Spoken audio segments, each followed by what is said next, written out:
Hello and welcome to MRMW Chicago. It's absolutely fantastic to have Brian Mondry of Kantar Health alongside me. Brian, thanks so much for joining me. Would you like to first of all give us a brief introduction to yourself? Yes, I am the global head of digital and innovation for Kantar Health, which is the healthcare agency within the larger Kantar group of companies.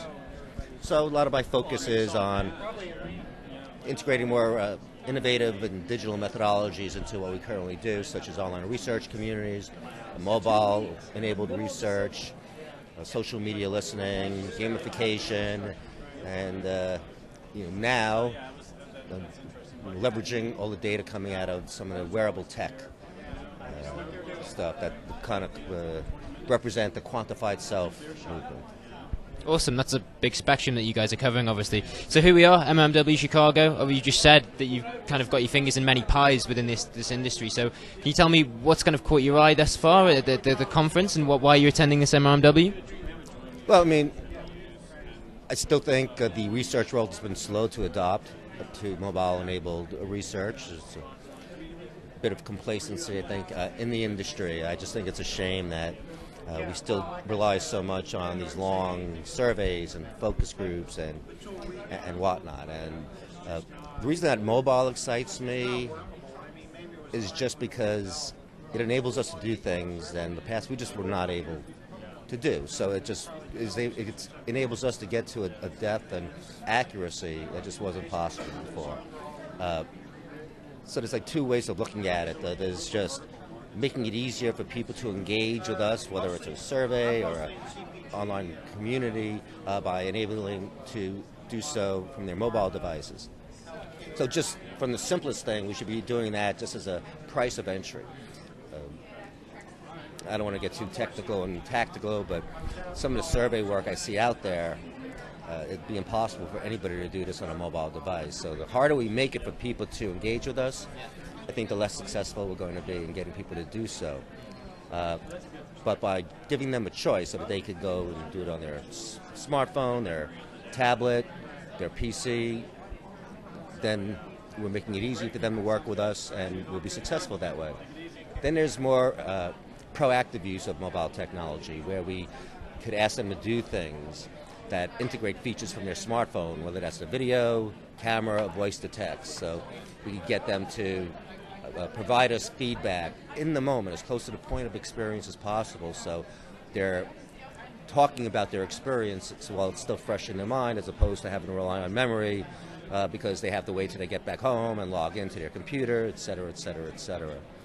And of course, the voice to text, letting people speak out their answers rather than type them. Take pictures like for example, for Kantar Health, diabetics, instead of asking them about their grocery shopping habits, let them take a picture with their phone of their pantry and their refrigerator, send it back to us, so stuff like that. Okay. So let's talk about your paper that you've been presenting here this morning. Does it relate to anything about what you're talking about here? Are these the key themes that you've been covering? Well, it's expanding the view of what mobile technology is. I mean, sure, the most simplest level, you have a smartphone, you have your tablets.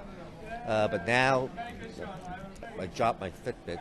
But basically, wearable technology now has evolved to fitness sensors, internet-connected heart sensors, internet-connected glucose monitors. There are actually even internet-connected asthma inhalers, internet-connected prescription bottles, internet-connected scales, which you can't wear, but I guess it's mobile. So the universe of available mobile technology that we could leverage is really growing.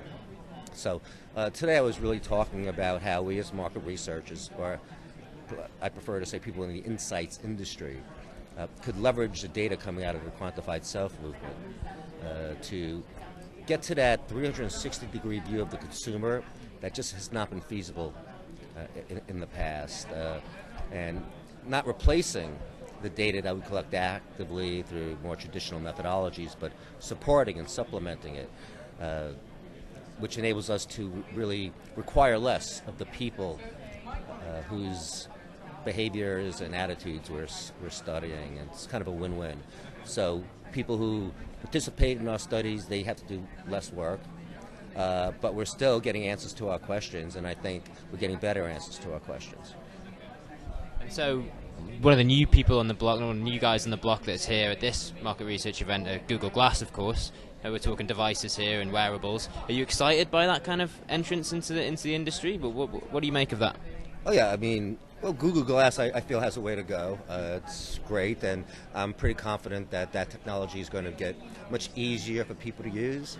And once we could just deal with any privacy issues around the picture-taking application or video-taking app, I think it could be one of many technologies that could really transform the industry. I mean, the way I see it, eventually, it could just be an adhesive strip that goes. I mean, I'm not from Google, so shouldn't even be saying this, but I see it'll evolve to the point where it'll be much less intrusive, and they could deal with some of the privacy issues. I think it could be a great way of doing ethnographic type studies, but also while making it much easier for people who we're studying to let us into their lives. Awesome. Brian, thank you so much for joining me today. It certainly is an exciting time for mobile and the market research industry. I hope you enjoy the remainder of your time at the conference. Thank you.